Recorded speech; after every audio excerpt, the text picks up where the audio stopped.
आज हम एक ऐसे दस्तावेज पर बात करने वाले हैं जिसने भारत की क्लासरूम की शक्ल बदलने की एक बहुत बड़ी और कह सकते हैं कि एक साहसिक कोशिश की। नाम है राष्ट्रीय पाठ्यचर्या रूपरेखा 2005, या जिसे हम सब NCF 2005 के नाम से जानते हैं। जी चलिए तो फिर इस क्रांति की परतों को एक एक करके खोलते हैं। नाम से ही शुरू करते हैं, नेशनल करिकुलम फ्रेमवर्क। यहाँ करिकुलम का मतलब क्या सिर्फ किताबों और सिलेबस से है? नहीं, और यहीं पर इसकी पहली बहुत गहरी बात छिपी है। हमारे स्रोत बताते हैं कि करिकुलम शब्द लैटिन भाषा के कुर्रे से आया है। कुर्रे? हाँ, कुर्रे, जिसका मतलब होता है दौड़ का मैदान। तो करिकुलम या पाठ्यचर्या वो रास्ता है, वो मैदान है जिस पर दौड़कर बच्चा अपने विकास के लक्ष्य तक पहुंचता है। वाह, ये तो कमाल की बात है। मतलब ये सिर्फ एक सिलेबस पूरा करने की फैक्ट्री नहीं, बल्कि बच्चे के विकास का पूरा मैदान है। जी, पर सवाल ये उठता है कि क्या हमारे स्कूल इसे वाकई एक दौड़ के मैदान की तरह देखते हैं, या अक्सर ये बस एक सिलेबस खत्म करने की रेस बनकर रह जाता है? यही वो सवाल है जिससे NCF 2005 जूझ रहा था। इसे तैयार किया था NCERT ने, और इसकी कमान थी प्रोफेसर यशपाल के हाथ में। अच्छा। उनकी अध्यक्षता में एक समिति बनी थी, इसीलिए इसे यशपाल समिति की रिपोर्ट भी कहते हैं। हाँ, यशपाल समिति, मैंने भी सुना है इसके बारे में। बिल्कुल। और फिर NCERT के जो तत्कालीन निदेशक थे प्रोफेसर कृष्ण कुमार, उनके नेतृत्व में इसे अंतिम रूप दिया गया था। हर बड़ी क्रांति के पीछे एक मजबूत सोच होती है, एक प्रेरणा होती है। NCF 2005 की नींव किस विचार पर रखी गई थी? इसकी सबसे बड़ी प्रेरणा थे रविंद्रनाथ टैगोर। अच्छा। और उनका एक निबंध है, सभ्यता और प्रगति।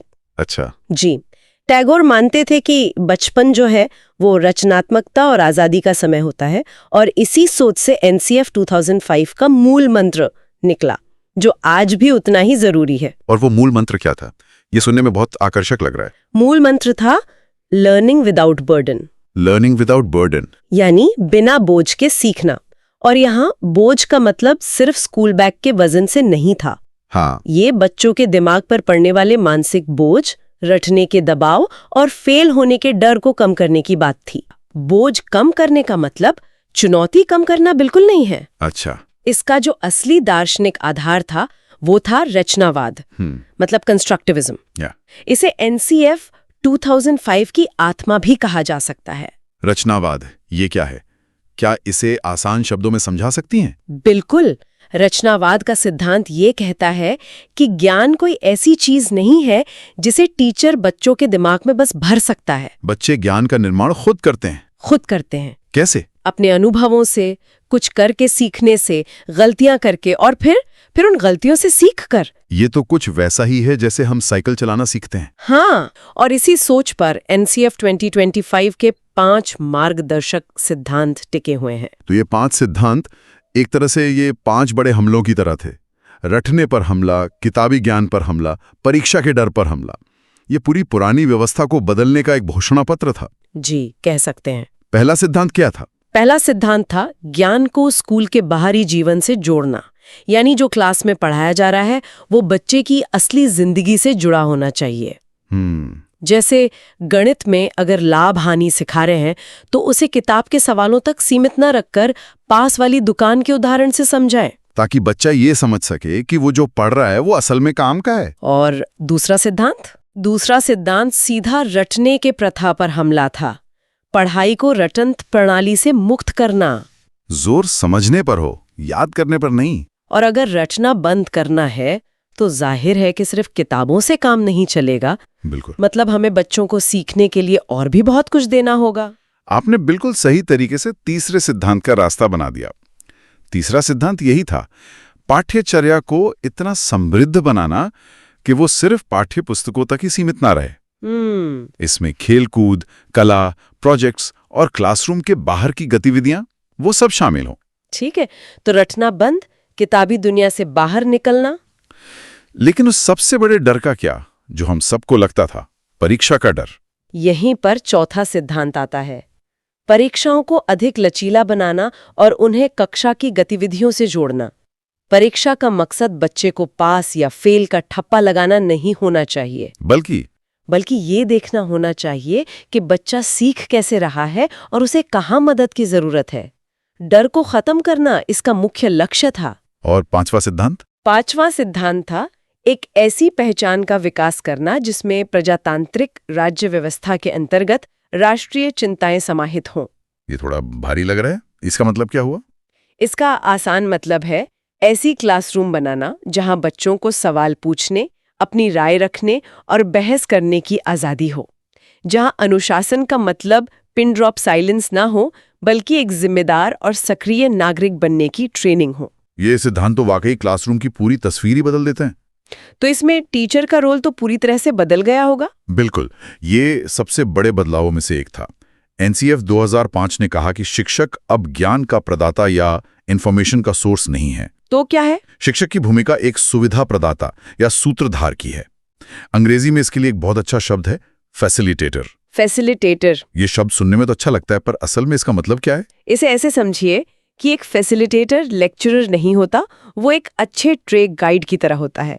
Track guide? हाँ, वो आपको पहाड़ पर उठाकर नहीं ले जाता, लेकिन वो आपको रास्ता दिखाता है, खतरों से आगाह करता है, जरूरी औजार देता है और ये सुनिश्चित करता है कि आप गिरे नहीं। खोज की यात्रा और पहाड़ पर चढ़ने का काम वो आखिरकार आपको ही करना होता है। क्या खूबसूरत एनालॉजी है।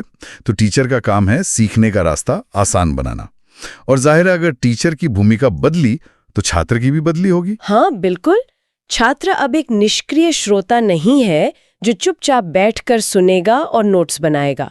वो सीखने की प्रक्रिया में एक सक्रिय भागीदार है, एक एक्टिव लर्नर। एनसीएफ मानता है कि हर बच्चा अनोखा है, उसकी सीखने की रफ्तार, उसकी दिलचस्पी, उसका बैकग्राउंड सब अलग है। शिक्षा को इस विविधता का जश्न मनाना चाहिए, ना कि सबको एक ही तराजू में तौलना चाहिए। चलिए अब थोड़ा और गहराई में उतरते हैं। अलग अलग विषयों को पढ़ाने के बारे में एनसीएफ ने क्या खास बातें कहीं? जैसे भाषा को लेकर क्या नजरिया था? भाषा को लेकर एनसीएफ का नजरिया बहुत ही प्रगतिशील था। उसने बहुभाषिकता यानी मल्टीलिंगुअलिज्म को एक समस्या नहीं बल्कि एक संसाधन माना। संसाधन? जी, यानी अगर क्लास में बच्चे अलग अलग भाषाएं बोलते हैं तो ये एक खूबी है, एक संपत्ति है। ये तो कई स्कूलों के स्पीक ओनली इन इंग्लिश वाले नियम पर सीधा हमला था। बिल्कुल। एनसीएफ ने कहा कि शुरुआती शिक्षा बच्चे की मातृभाषा में होनी चाहिए, क्योंकि बच्चे उसी में सबसे बेहतर तरीके से सोचते और सीखते हैं। सही बात है। साथ ही व्याकरण के नियम रटाने से ज्यादा जोर इस बात पर दिया गया कि बच्चे भाषा का इस्तेमाल अपनी बात कहने, सवाल पूछने और तर्क करने के लिए कर पाएं। और गणित, मैथ्स का डर तो एक राष्ट्रीय समस्या जैसा है। हमारे स्रोत इस मैथ्स फोबिया के बारे में क्या बताते हैं? स्रोत बताते हैं कि एनसीएफ का एक बड़ा मकसद बच्चों के मन से गणित का डर निकालना था। इसके लिए सुझाव दिया गया कि गणित को अमूर्त फॉर्मूले से निकालकर बच्चों के रोजमर्रा के जीवन से जोड़ा जाए। बच्चे ये सीखें कि तर्क कैसे करें, समस्याओं को कैसे सुलझाएं और गणित का इस्तेमाल बाजार में हिसाब किताब करने जैसी चीजों में करें। काश मेरे मैथ्स टीचर ने भी फॉर्मूले रटाने की जगह ये सिखाया होता कि असल जिंदगी में कहाँ काम आते हैं। खैर, पर्यावरण अध्ययन यानी ईवीएस के बारे में भी कुछ खास था। हाँ, कक्षा 3 से 5 तक ईवीएस को एक एकीकृत विषय के तौर पर पढ़ाने का सुझाव था। एकीकृत मतलब? मतलब जिसमें विज्ञान और सामाजिक विज्ञान दोनों शामिल हों। इसका लक्ष्य बच्चों को किताबी परिभाषाएं रटाना नहीं, बल्कि उन्हें अपने आसपास के माहौल, अपने परिवार, समाज और प्रकृति से सीधे जोड़ना था, ताकि वे अपने परिवेश के प्रति संवेदनशील बन सकें। तो हमने सीखने सिखाने के तरीके की बात कर ली, टीचर और स्टूडेंट के बदलते रोल की बात कर ली। अब आते हैं उस चीज पर जो शायद सबसे ज्यादा तनाव देती है, परीक्षा और मूल्यांकन। इसे लेकर एलसीएफ का क्या कहना था? एनसीएफ ने पारंपरिक परीक्षा प्रणाली की बहुत तीखी आलोचना की। उस प्रणाली की जो साल के अंत में 3 घंटे में बच्चे की साल भर की मेहनत और काबिलियत का फैसला कर देती है, और जो बच्चों में सीखने की ललक नहीं बल्कि नंबर लाने और पास होने का डर पैदा करती है। बिल्कुल। हाँ, तो इसका समाधान क्या सुझाया गया? समाधान था सतत एवं व्यापक मूल्यांकन यानी CCE। Continuous and comprehensive evaluation. CCE। इसका मतलब था कि मूल्यांकन सिर्फ साल के आखिर में एक परीक्षा से न हो, बल्कि ये लगातार पूरे साल चलता रहे। तो मतलब बच्चे का मूल्यांकन तब भी हो रहा है जब वो क्लास में कोई सवाल पूछ रहा है, या जब वो मैदान में खेल रहा है, या किसी प्रोजेक्ट पर काम कर रहा है। बिल्कुल। और मूल्यांकन सिर्फ एकेडमिक पहलुओं का नहीं, बल्कि बच्चे के सामाजिक, भावनात्मक और शारीरिक विकास का भी हो। तो एक तरह से बच्चे का रिपोर्ट कार्ड उसकी आखिरी मंजिल का फैसला नहीं है। तो फिर क्या है? वो एक मैराथन धावक की प्रोग्रेस रिपोर्ट की तरह है, जो बताता है कि वो कहाँ तेज है, कहाँ थक रहा है और उसे आगे कैसे बढ़ना है।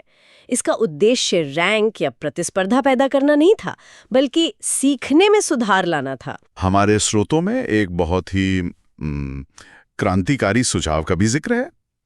कक्षा 10 की बोर्ड परीक्षा को ऐच्छिक यानी ऑप्शनल बनाने का। ये तो एक जबरदस्त विचार था। जी, ये एक बहुत बड़ा और साहसिक सुझाव था।